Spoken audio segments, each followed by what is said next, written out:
everyone. Today in the shop we are working on a 1996 Acura NSX. It's all original equipment. It has the factory Bose system, and the client is stating that they're getting some static on the passenger side door speaker. They want to keep everything original, which is understandable, so John has been taking this thing apart to see what might be causing the issue, and what we suspect is the stock Bose amplifiers. There's actually an amplifier in each of these enclosures. There's one for the driver's door, the passenger door, and there's one for the stock subwoofer and tweeters. So in order to keep all this original, John is going to continue disassembling the products, and we're actually going to investigate sending the components out to a repair facility that specializes in this. In addition to that, we're going to be installing a Bluetooth audio adapter through the car's CD changer input. The client already had something like that installed because they have this old school 30-pin iPod adapter, but we'll install a new system that's Bluetooth so they won't have any wires anywhere, and it'll be nice and clean. So that's it for today. I will make some more videos as work progresses.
So it's day 4 of the 1996 Acura NSX, and it's finally all wrapped up. So I just wanted to recap what we actually ended up doing in this car.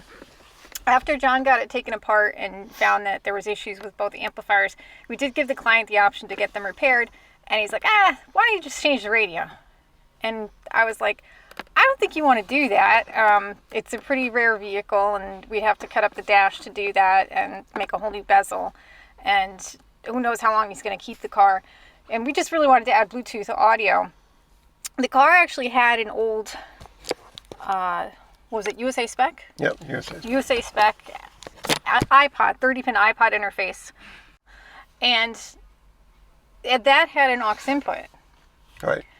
Which was not being used. So that's how we hooked up the JL Audio MBTRX. And originally the client said he wanted hands-free in this car. So we were going to use the BlitzSafe G2R, which comes with a little tiny microphone. But the sound quality in that, in a car like this, we didn't think he'd really be able to use the hands-free function just because it's so loud. Right. So that's the Bluetooth that we used. But we still had to deal with the door speakers, which were shot. And they were just an odd size. Those are like a BMW shaped 4-inch. Yeah, it's like a 4-inch.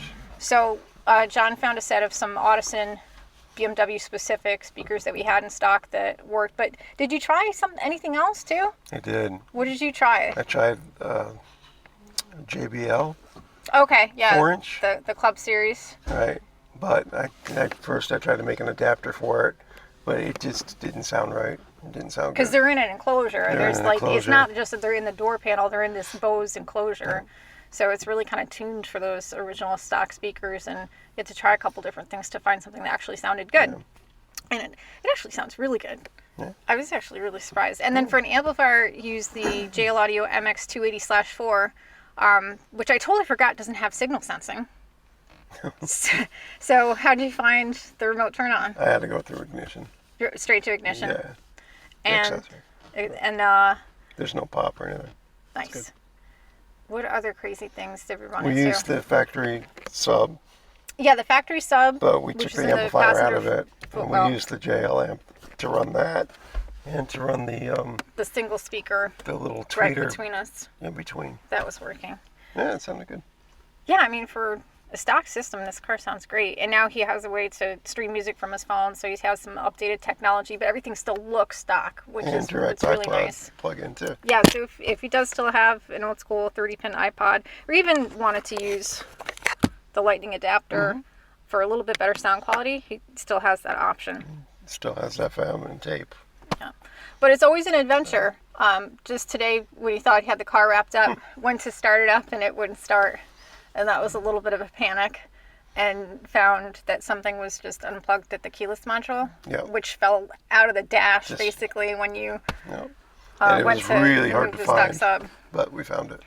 Kind of weird that it was just shoved up there. Yeah. It wasn't screwed into anything. So that's what you get with a 1996 Acura NSX. And that's, I think that's it.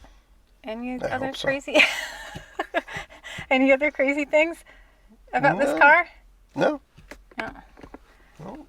So that's, He's dropping off his what? Samurai? yeah, this client has a crazy car collection. So we should get lots of cool videos out of whatever he drops off to us. It's which he imported, a Suzuki Samurai. That's the one he imported from Japan, I think he said. I don't know if it was that or the Renault. Oh, that's right. I'm getting mixed up. Yeah, I'm getting Renault mixed up. Clio. So lots of cool cars that come through our shop. We'll try to make videos on all of them. If you enjoyed this video, please help us out by hitting that like button. If you want to see more videos like this on interesting cars, consider subscribing to our channel. We post weekly videos on installations in the shop, product reviews, and installation tips and tricks. Thanks for watching. We'll see you guys next time. Bye.